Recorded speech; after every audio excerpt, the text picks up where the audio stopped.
wabarakatuh. Bismillah, alhamdulillah, wassalatu wassalamu ala rasulillah wa ala alihi wa sahbihi wa mawalah amma ba'd. Yang kami hormati rektor baru yang masih new, keluaran baru, Bapak Profesor Ridwan. Ada ya? Di absen dulu, Prof. Para wakil rektor, para pejabat di lingkungan UIN Saizu Purwokerto yang kami hormati secara keseluruhan, begitu juga ketua dan para anggota senat semuanya, direktur pasca sarjana dan kepala biro. Terima kasih Mas Lutfi dari Jogja sudah datang, kepala biro juga, kepala biro UIN juga sudah hadir di sini, alhamdulillah. Yang kami cintai keluarga semuanya, ada istri, ada mertua, dua-duanya karena orang tua sudah meninggal. Ala hadiniya al-fatihah.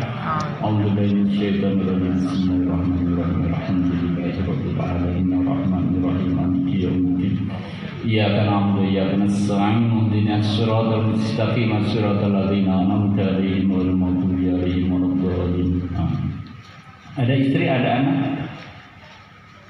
Yang kami hormati seluruh undangan, baik dari LSM, ada tukang becaknya, ada tukang maculnya, ada wartawannya Pak Agus dari Semarang, terima kasih semuanya, ini dari Majenang juga. Kemudian para anggota dewan banyak sekali di sini, dari utara sampai ke selatan. Ada Ibu Tita, ada Pak Imam, ada Pak Jamun lengkap. Para alim ulama, para kiai, Pak Yai dari Kesugian, alhamdulillah, terima kasih semuanya. Para mantan kandepak, spesial nanti agak belakang Pak. Biasanya yang spesial di depan, saya nanti tak kasih di belakang. Untuk beliau Bapak nanti. Prof Agus, terima kasih mengawal dari tahun 2018 menilai saya sampai tahun 2023. Prof Agus, terima kasih dari unsur ya.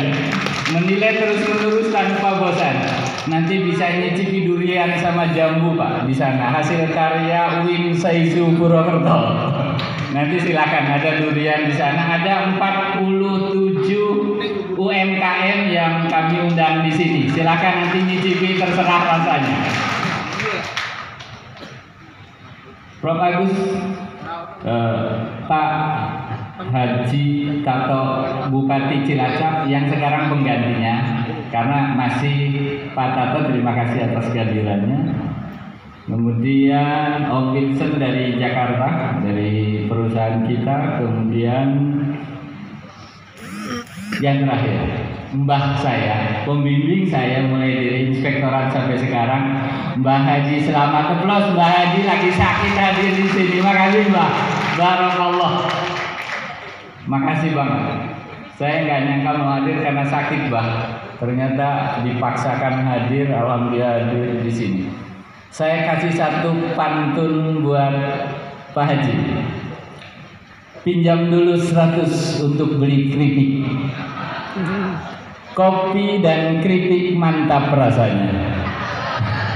Seberat apapun adanya konflik, indah rasanya bila kita sedang baik-baik saja.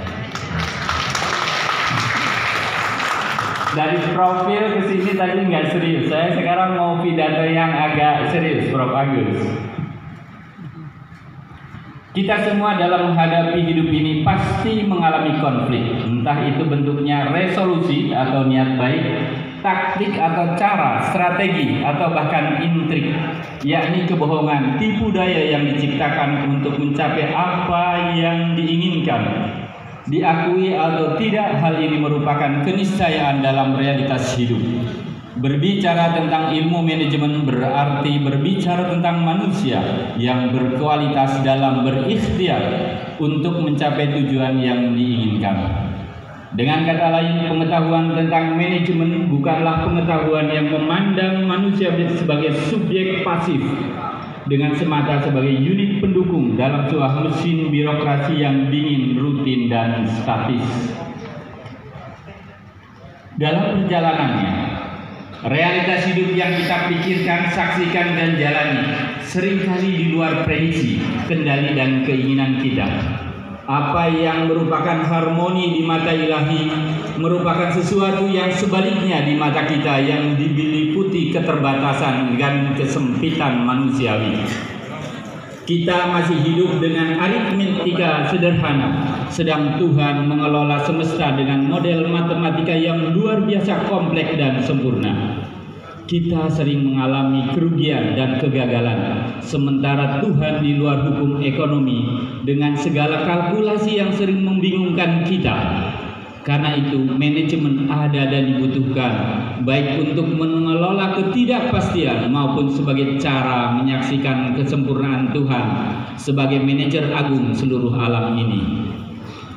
Beberapa penyebab konflik antara lain adalah hipotesis frustrasi agresi, yaitu ketika ketidakmampuan kita dalam mencapai sebuah tujuan menyebabkan frustasi dan melahirkan tindakan agresif. Juga ada yang disebut kehilangan relatif. Perasaan kehilangan ketika individu atau kelompok memiliki gap antara kenyataan dan harapan.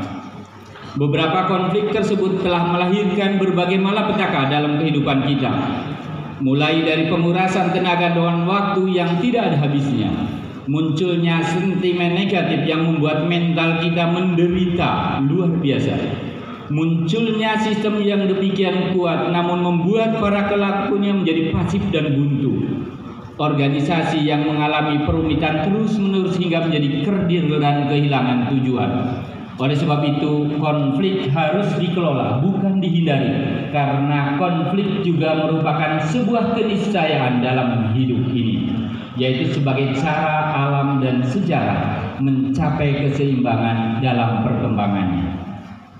Sejumlah ahli manajemen beranggapan bahwa konflik di dalam organisasi tidak dapat dihindari dan keberadaannya dapat meningkatkan prestasi kerja sebagai akibat dari kompetisi kelompok.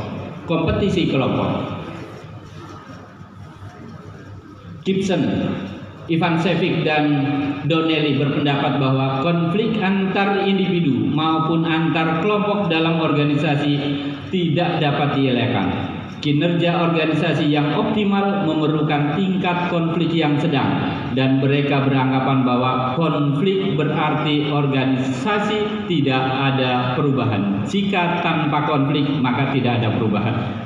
Contohnya di UIN Sayyidus Purwokerto, kemarin konflik tegang-tegangnya, sekarang sedang terjadi perubahan dengan pimpinan baru.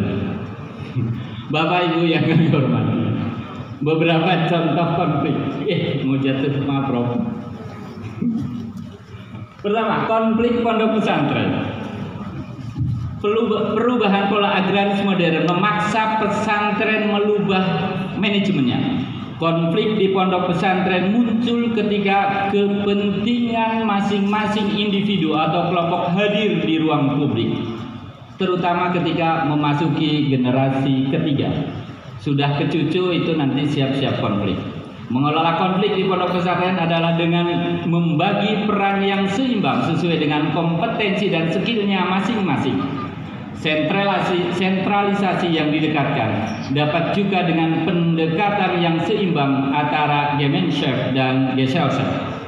Yang kedua, konflik bid'ah niat yang dilafadzkan. Konflik tak berujung tentang apakah niat yang dilafadzkan itu bid'ah atau bukan, mengantarkan kita pada pemahaman bahwa ternyata niat yang dilafadzkan adalah manajemen. Di mana manajemennya? Kita lihat, usolli fardhu subhi raka'ataini mustaqbilal qiblati adaan imaman lillahi ta'ala.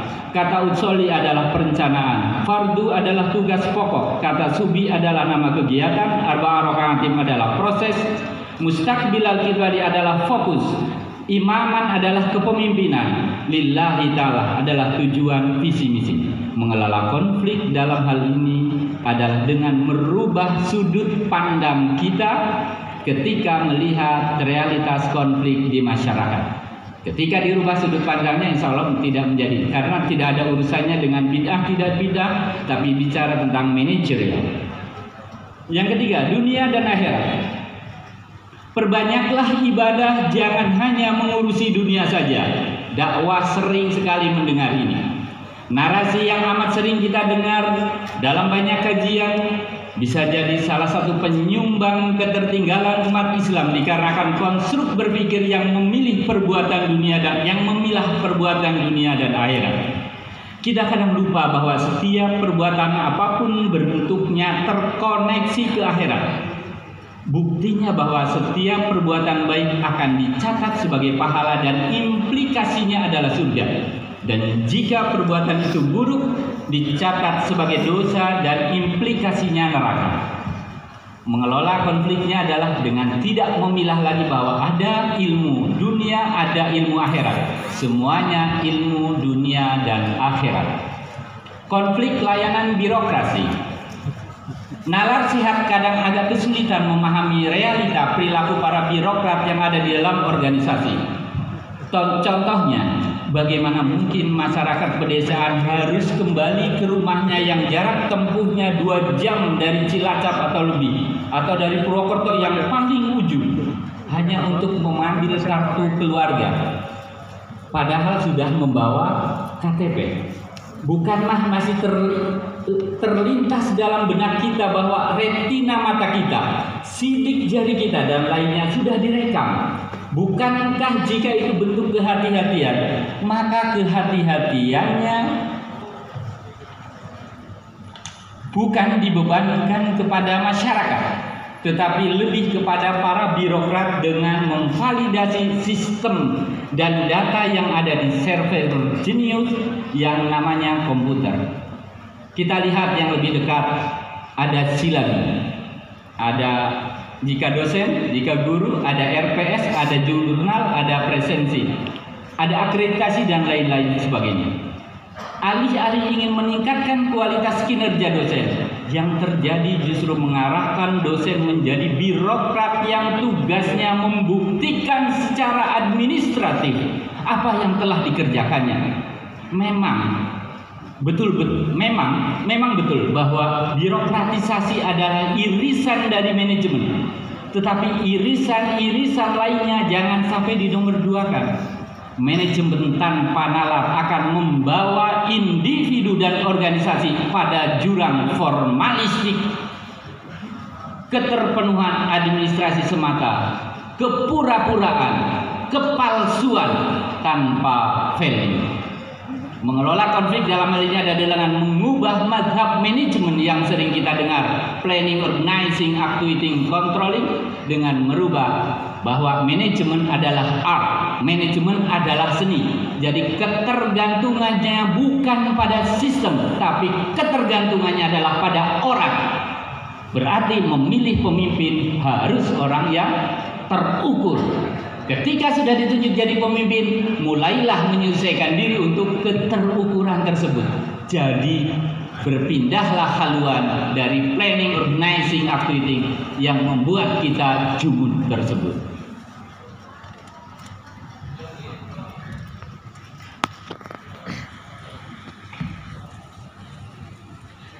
Sudah di WA katanya sudah habis waktu. Padahal masih banyak. Nggak apa-apa, nanti ada bukunya.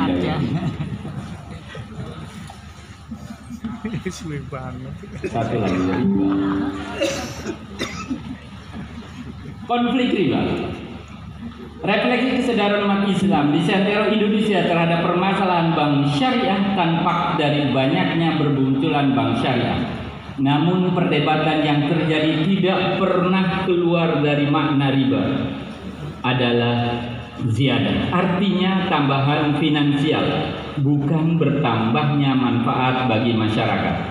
Ironisnya, dengan riba dimaknai mahwa riba huwa az-ziyadah justru memunculkan komunitas anti riba semata. Tawaran solusi. Mahwa az-ziyadah, apa artinya ar-riba? Mahwa ar-riba huwa az-ziyadah. Riba bertambah. Bertambahnya apa? Bertambahnya kemungkaran, bertambahnya kezaliman, bertambahnya ketidakadilan.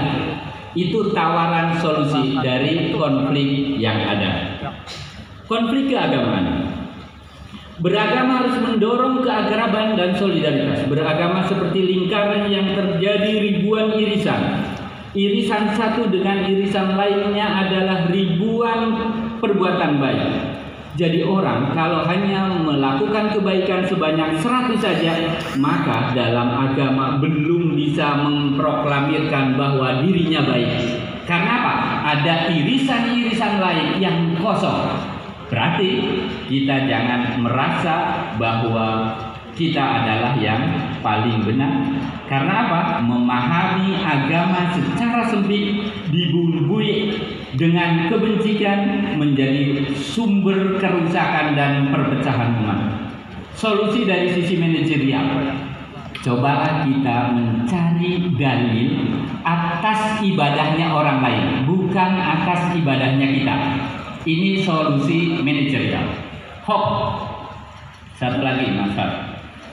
Milenial ketiga, abad 21 adalah era self connection. Semua yang terbatas dan dibatasi dahulu kala kini berguguran. Aliran baru dan daya cipta manusia mulai bergejolak bangkit.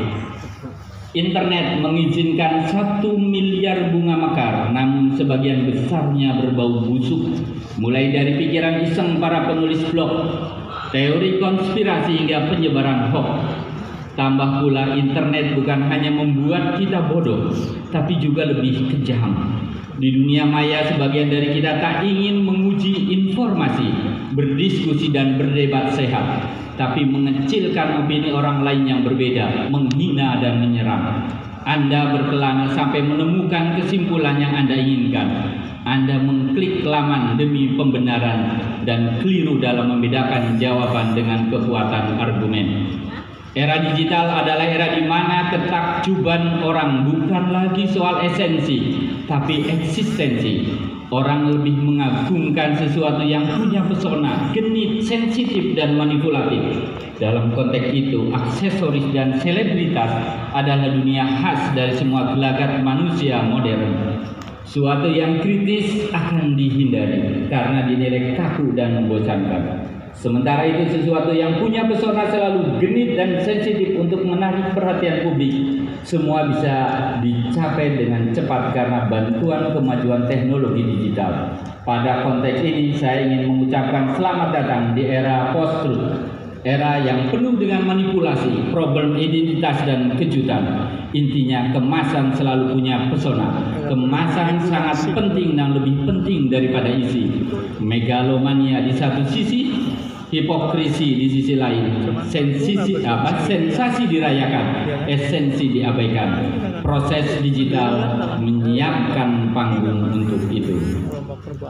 Terakhir, ilmu manajemen bukan alat untuk menghilangkan berbagai konflik yang ada, namun sebuah kerangka konseptual dan praktikal untuk memahami, memprediksi, mengurangi risiko. Dan jika kita mengikuti cara pandang progresif, ilmu manajemen dapat mengelola konflik untuk mencapai tujuan yang produktif, mulia, dan manusiawi. Bukan karena bahagia kita bersyukur, tapi bersyukurlah maka kita akan bahagia.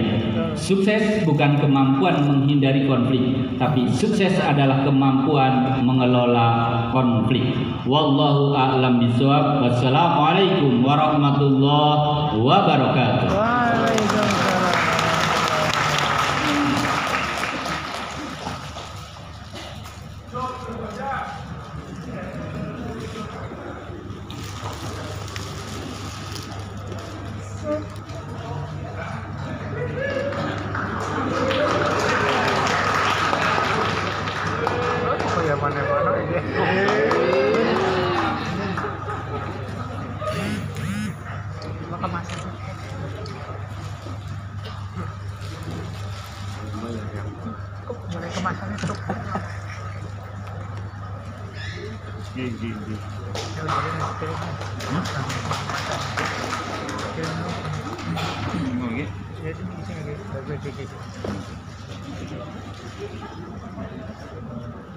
Pendayangan video profil Profesor Dr.